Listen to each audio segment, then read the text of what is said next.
Fala pessoal, hoje eu vou passar aqui para explicar o porquê eu sou contra a tributação de dividendos na nossa política fiscal. E aproveitando o hype da PL da isenção do imposto de renda, eu vou fazer um vídeo aqui um pouco mais educativo. E por ser mais educativo, é um vídeo que vai tomar um pouco mais do teu tempo, mas eu te prometo que ele vai ter algumas informações que são esclarecedoras. E esclarecedoras porque eu vou te mostrar aqui alguns dados que intencionalmente eles são omitidos em alguns discursos abstratos, apenas para ajudar a influenciar uma narrativa que ela é inverídica. E ela é inverídica com os dados que eu vou te apresentar agora. Até porque, pessoal, sem dados, você é apenas uma pessoa com opinião. Bem, então, bora acompanhar o que disse o nosso ministro da Fazenda no ato de assinatura da PL de isenção de imposto de renda.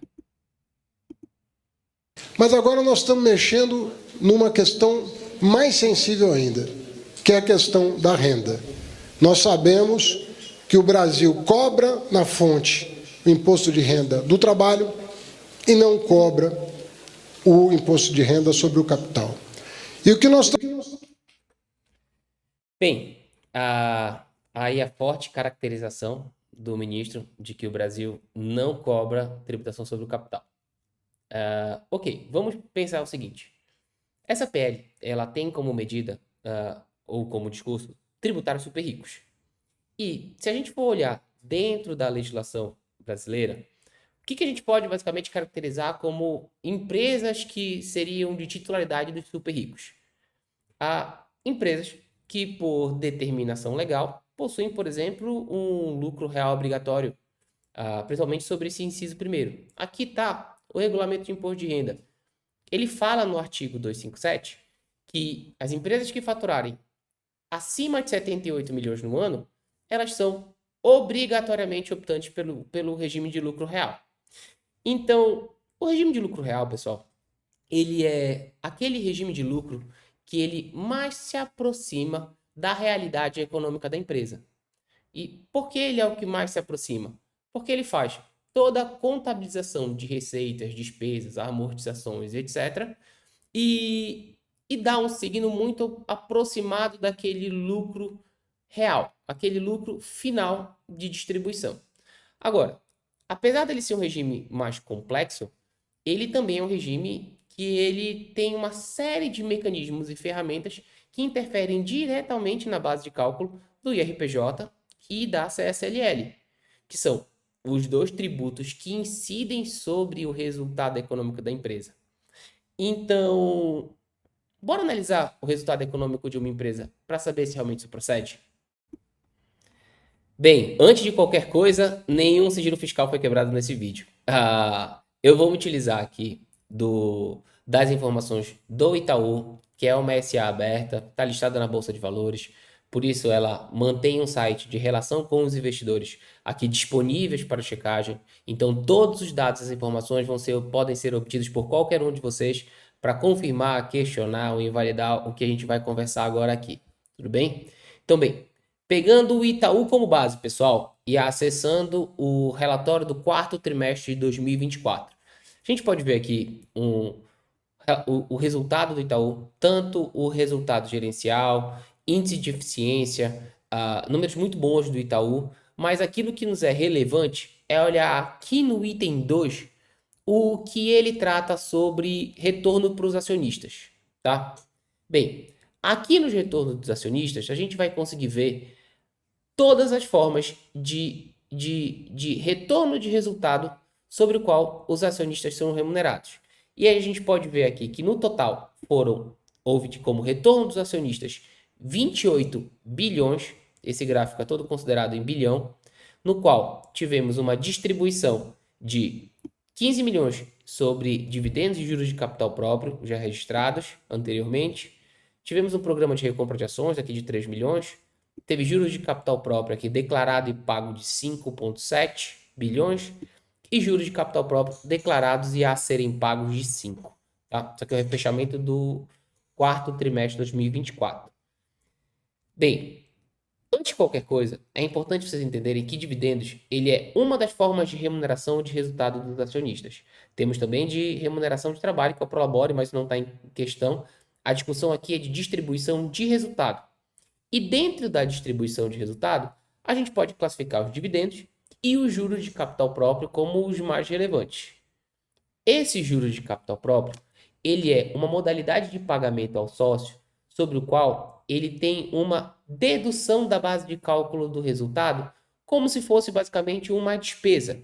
Então, ou seja, diferente dos dividendos, que ele está na última linha do resultado, os juros de capital próprio, ele vem antes da tributação do resultado da empresa e sobre o qual o seu pagamento feito ao acionista ou ao cotista, ele representa uma tributação de 15% de imposto de renda retido na fonte, no qual a PJ recolhe esse dinheiro diretamente para os cofres da União.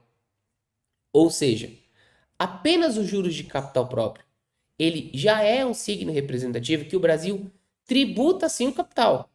Ele só tributa o capital de uma forma diferente. E vocês podem observar aqui que a representatividade dos juros de capital próprio, ela não é baixa, dentro de um conglomerado como o Itaú, aqui que a gente está tirando de exemplo. Mas se vocês quiserem aprofundar um pouco mais esse racional, dá para a gente chegar nas demonstrações contábeis. E aí eu só peço que aqui nas demonstrações contábeis, vocês anotem com carinho algumas informações que a gente vai até discutir ali mais na frente.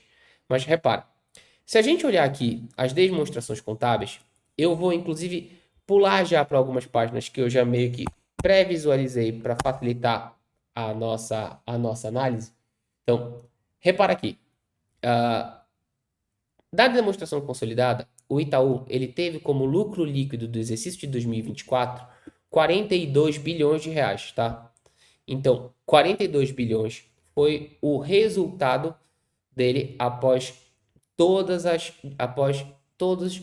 o cálculo de despesa, resultado operacional, pagamento de juros de capital próprio, etc. E anota esse número de 42, tá? Considerando esse lucro líquido da empresa de 42, bora dar uma olhada no quanto que a empresa pagou de carga tributária da PJ, tá? Especificamente IRPJ CCLL, que é a carga tributária incidente sobre o seu resultado. Então, se a gente olhar bem aqui, a gente tem que 9 bilhões 433 milhões de reais foram pagos a título de IRPJ CCLL. E o que é essa tributação?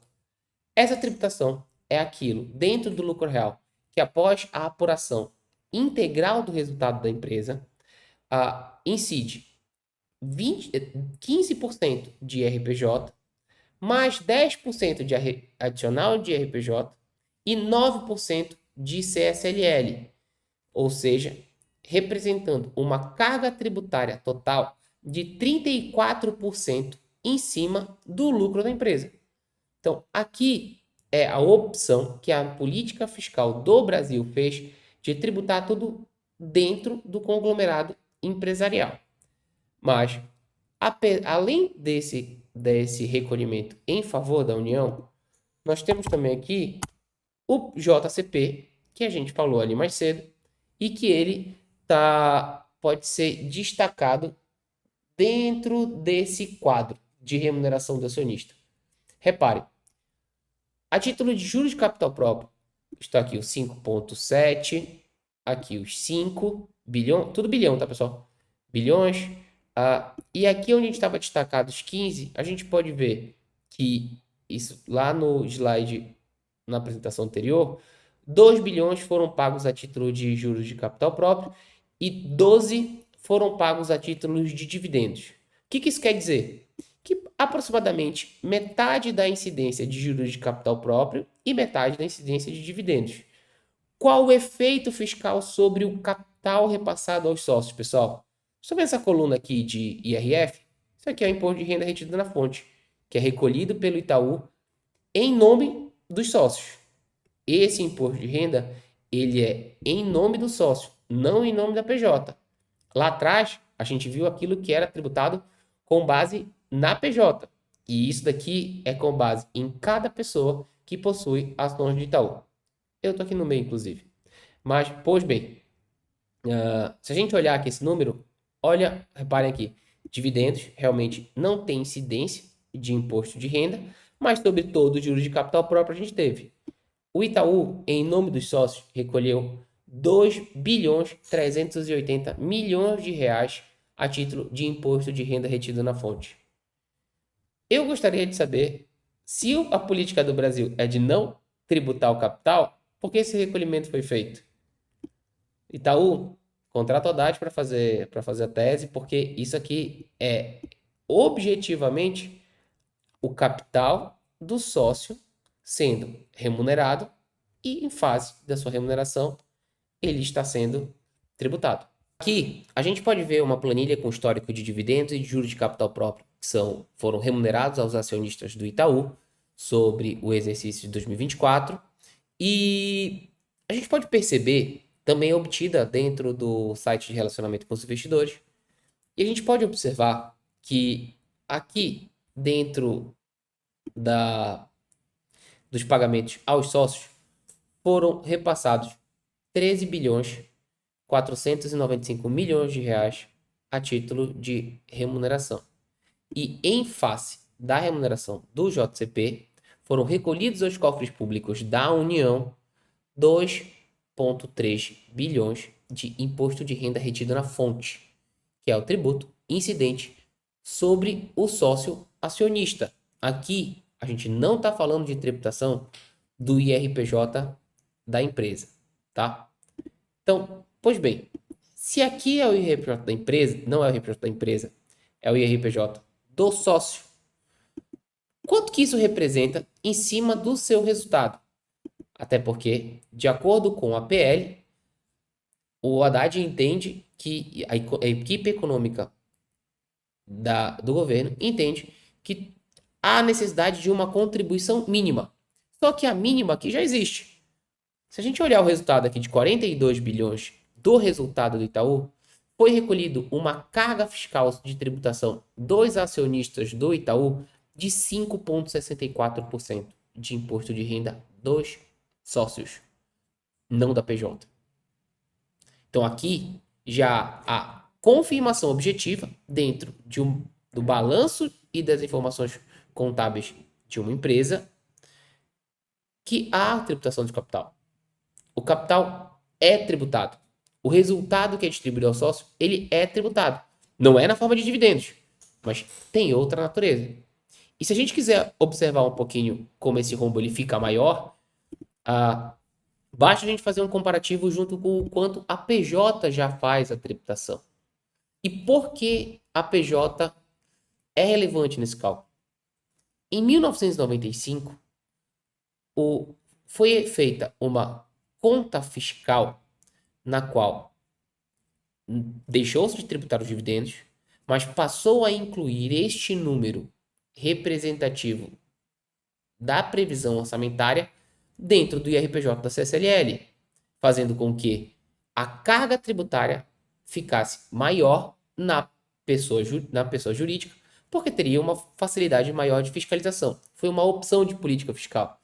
E por isso, esse resultado de 42 bilhões, ele representa o pagamento de tributação sobre a renda da PJ de 9,4 bi. Se a gente juntar as duas modalidades, pagamento aos sócios e do pagamento da PJ, vai ver que exclusivamente sobre o lucro da empresa, tanto para os sócios quanto sobre a pessoa jurídica, foi recolhida uma carga de 28%. Isso sem falar sobre tributação sobre consumo, que a previsão de alíquota já é de 28%, mas tributação sobre folha de pagamento, que é superior a 22,5%. Então, juntando todo este conglomerado de carga fiscal, chega a ser desleal uma comparação com países da OCDE, que países como, por exemplo, a Irlanda, tributam dentro do resultado da pessoa jurídica 12%. Uma carga tributária muito inferior daquela que é praticada no Brasil. E ela só é praticada no Brasil por conta de carga fiscal. A pergunta que a gente faz, olhando isso e eliminando essa ficção de que sócio de pessoa jurídica não é tributado na pessoa física, porque aqui está um dado objetivo desse acontecimento, se tributar os dividendos, quanto recai, quanto reduz da carga tributária da PJ? Eu seria super favorável a essa política fiscal. Exclui, por exemplo, o adicional de imposto de renda. Deixa os 15, reduz um pouco a carga e tributa esses 10 mesmo nos dividendos. Mas fomentar o modelo fiscal de tributação da renda hoje e agregar os dividendos, ele chega a ser uma atitude desleal ao crescimento das empresas. E eu nem estou falando das grandes, mas principalmente das médias.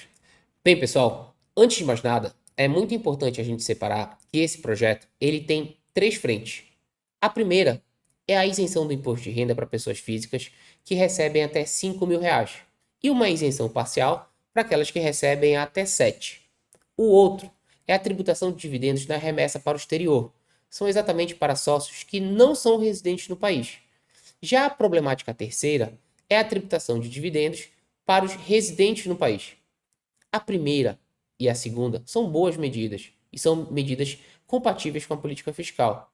Agora, a terceira medida, ela não pode vir desacompanhada de um modelo de desoneração da pessoa jurídica. Isso porque, se a gente considerar a carga tributária total e programada lá em 1995, ela levava em consideração que os dividendos eles não seriam tributados. E o mais impactante dessa medida é que se ela for mantida no modelo que ela está hoje, ela vai atingir principalmente as empresas que são as locomotivas do país e aquelas que estiverem principalmente no lucro presumido. Ou seja, empresas que faturem entre 5 e 70 milhões, 75 milhões ano, vão ser as mais atingidas, criando um vácuo gigantesco de existência entre as grandes corporações já existentes e as médias empresas em expansão que estão tentando se desenvolver e alavancar esse país.